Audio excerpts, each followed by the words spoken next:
We're going to go pick up Mr. Gary Player. We're going to take him to golf practice afterwards, but first, just a quick chat. First of all, I must say congratulations for your Hall of Fame induction.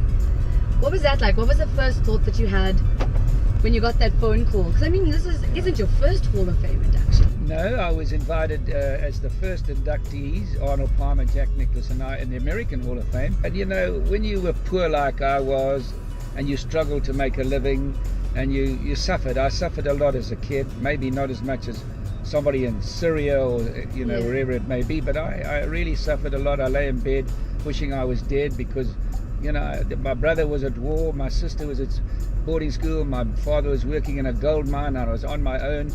And so I think what happens when you've struggled in life, you have a sense of appreciation. Mm-hmm. You have a love for people and all people, and you have a sense of appreciation without being repetitive. Your dad actually went through quite a process to get you your very first set of clubs. He did. He was not making much money. He never made more than £100 a month in his life, and he bought a set of golf clubs for me. And I later found out from the bank manager, a man called Mr. Smuts, that he had an overdraft to buy the clubs. But parents, and that's why I say to young people and all children, honor thy mother and thy father. Mm-hmm. Because when you think what your mother and your father go through in their lives for you, one must never, ever forget that. Do you still have your first set of golf clubs? No, they were so bad I couldn't wait to get rid of them. So, you obviously spend a lot of your time still playing golf and still traveling the world. But you have quite an extensive family. I mean, you've got quite a number of kids, and I think you're on to 21 grandchildren. 22. Of all colours, and based all over the place. And it's hard to. I remember all their names, and I get such love from them. My wife knows everyone's birthday. I don't. It's always on my itinerary. But I mean, with 6 children as well, and now we're expecting our first great-grandchild. Oh, wow. So that is so exciting. I kissed my granddaughter's little tummy today. It's a little boy, and so it's so very, very exciting. Family life, family is what keeps you happy. Family is one of the great secrets to longevity and happiness. I have to ask you about your football, because I know that you are a big Arsenal fan. What do you think of Arsenal at the moment? Because let's be serious, they're struggling.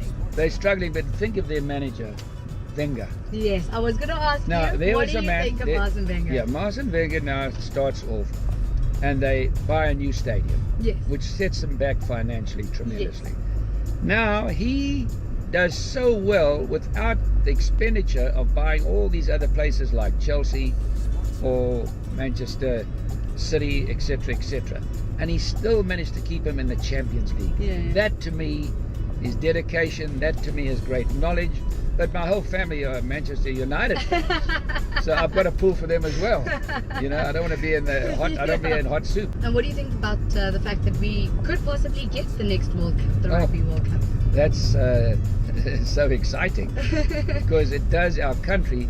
You know, when we had the World Cup here, I was still traveling around the world whilst it was taking place here, and you saw everybody walking down the streets, arm in arm. All different religions, all different faiths, all different political views, different colours, all loving each other, and it was tremendous. So another thing that brings people together is your wines. You are a wine connoisseur. No, not really. We have the wines. I'm sorry to interrupt, but I'm a non-drinker. Are you a non-drinker? A non-drinker and a non-smoker, and I work out physically in the gym very hard, and I watch what I eat, and I try and fill my heart with love.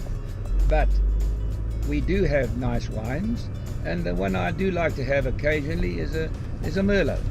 So it's been fun. So you don't taste all your wines before they go out? Oh no, I do taste them, but that's very amateurish. Yes, okay. But you know, I play golf with people that can't play very well, but they play and they enjoy it. So I never professed to be a connoisseur. You are the third Grand Slam person to get their Grand Slam in golf. Do you think it's harder nowadays for players to achieve it? It is harder to win a golf tournament today because the equipment has made it where it's sort of brought people closer together. You know, it doesn't separate. When you have equipment that's not very good, the better players have a chance to do well. But it's harder to win a tournament now, but it's easier to win a Grand Slam now. For the simple reason, when we played in the last 100 years, you always had dominant figures, guys who excelled in the Grand Slam. Now you got, well, who is the dominant figure in golf now? It changes almost every month. And I must say, I've never done an interview.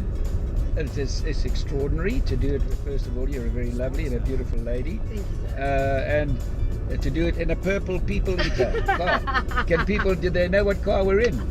They do. It's do a know what purple car people eater, isn't it? There used to be a song, The Purple People Eater. Do you remember I that? remember that song. Oh, brilliant. So, and I must say, you're a good driver. I was a little worried when I thought I'd be doing an interview with a lady driver and she'd be looking all over the place. And as you know, there are monkeys and baboons and people all on the side of the roads. I said, wow, I hope she can keep her eye on the road. You'd be a good golfer. You'd keep your eye on the ball. And tell me, when it comes to you being successful, you mentioned now that you wanted to be the best. What are your 3 things, your 3 tips or areas that you need to be successful in? I work like an animal. Yeah, I Like can an see animal. it. And I'm a workaholic, and I hit more balls and practice harder than any human being that ever lived. Yeah. Secondly, you've got to have a faith. Whatever your faith is, to help guide you in your life. And the other thing is family life. I've been married to my wife for 60 years. We got remarried again in January down at Plettenberg Bay in front of our grandchildren and children, so they could see us get married. Yeah. And so I've been blessed to have a wonderful family. And the love, and the most important thing, and we'll end up on this, the most important thing in your life is love. Yeah. And I get love wherever I go from all kinds of people. Well, I've managed to get you to the golf course. Let me pull in a little closer. All right, let me see. How are you, my friend?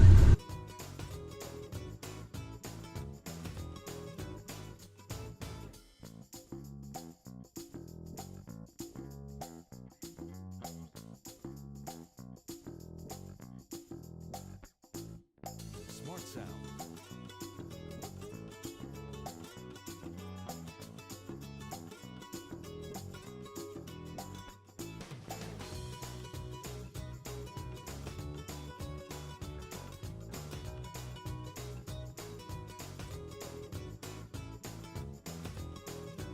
Smart sound.